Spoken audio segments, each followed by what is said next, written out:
آپ آ جاؤ ابو بکر کے اسلام پہ بات کریں، عمر کے اسلام پہ بات کرتے ہیں کہ یہ مسلمان تھے یا نہیں تھے. بسم اللہ.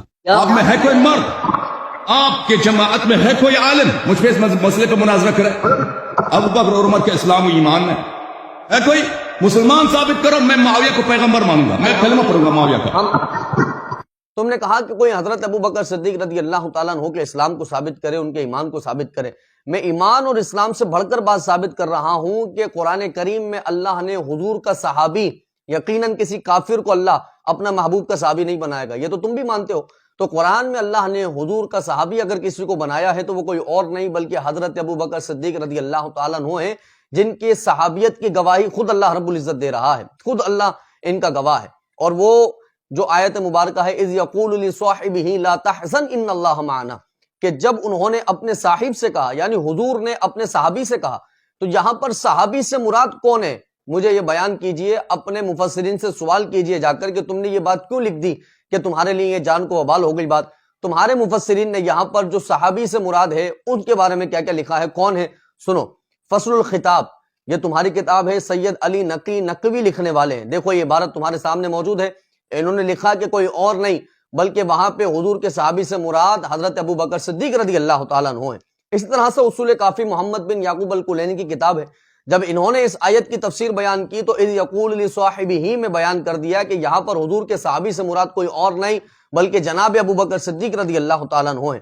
اسی طرح سے تمہاری کتاب التبیان فی تفسیر القرآن لکھنے والے ابو جعفر محمد بن حسن، انہوں نے جب اس آیت مبارکہ کی تفسیر کی تو آیت میں لکھ دیا ہے کہ اذ یقول لصاحبہ میں صحابی سے مراد کوئی اور نہیں بلکہ حضرت ابو بکر صدیق رضی اللہ تعالیٰ عنہ ہیں. اسی طرح تمہاری کتاب المیزان فی تفسیر القرآن لکھنے والے محمد حسین طباطبائی، انہوں نے لکھا کہ یہاں پہ اذ یقول لصاحبہ میں صحابی سے مراد کوئی اور نہیں بلکہ خود حضرت ابو بکر صدیق رضی اللہ تعالیٰ عنہ ہیں. اسی طرح سے تمہاری کتاب تفسیر صافی لکھنے والے ملا محسن فیض کاشانی، انہوں نے بھی لکھا کہ یہاں پر حضرت ابو بکر صدیق رضی اللہ تعالیٰ عنہ مراد ہیں کہ جن کو حضور فرما رہے ہیں کہ تو غم نہ کر.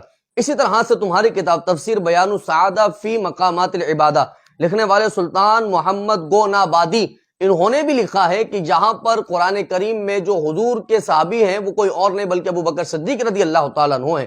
اسی طرح سے تمہاری کتاب مجمع البیان فی تفسیر القرآن لکھنے والے فضل بن حسن، انہوں نے بھی جب اس آیت مبارکہ کی تفسیر کی تو لکھ دیا کہ یہاں پر اذ یقول لصاحبہ لا تحزن ان اللہ معنا، حضور جس کو فرما رہے ہیں کہ تو غم نہ کر وہ کوئی اور نہیں بلکہ جناب ابو بکر صدیق رضی اللہ تعالیٰ عنہ ہیں.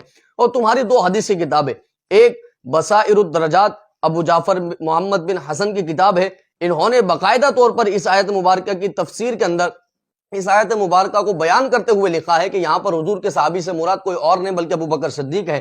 اسی طرح سے تمہاری حدیث کی بڑی جامع کتاب بحار الانوار ملا باقر مجلسی کی کتاب ہے، انہوں نے بھی لکھا کہ یہاں پر صحابی سے مراد کوئی اور نہیں بلکہ حضرت ابو بکر صدیق رضی اللہ تعالیٰ عنہ ہیں. تو کم و بیش 10 تمہاری کتابوں کے حوالے میں نے پیش کر دیے جس میں میں نے صرف ایمان اور اسلام کی بات نہیں کی بلکہ ان کی صحابیت کو ثابت کر دیا ہے. میں کہا یہ تو بڑی بات ہے نا کہ رسول اللہ صلی اللہ تعالیٰ علیہ وآلہ وسلم کے وہ صحابی کہ جن کی صحابیت کی گواہی خود اللہ قرآن میں دے رہا ہو، اور ان کو صحابی مانا کس نے؟ تمہارے مفسرین نے مانا، اور ایک نہیں 8 مفسر نے مانا، اور 2 حدیثوں کی کتابوں کے میں نے تمہیں حوالے پیش کیے ہیں. اب بتاؤ حسن اللہ یاری، بھاگنے کو تمہارے پاس کوئی راستہ نہیں ہے.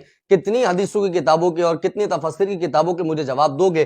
میں یہ کہتا ہوں اب صرف ایک راستہ ہے کہ اگر تم واقعی سچے ہو اپنے قول اور فعل میں تو تم نے حضرت امیر معاویہ رضی اللہ تعالیٰ عنہ کو اب صحابی ماننا پڑے گا، ان کو جنتی ماننا پڑے گا، کیونکہ میں نے ابو بکر صدیق رضی اللہ تعالیٰ عنہ کی صحابیت کو میں نے آج تمہاری تمام تفسیر کی کتابوں سے اور حدیثی کتابوں سے ثابت کر دیا ہے.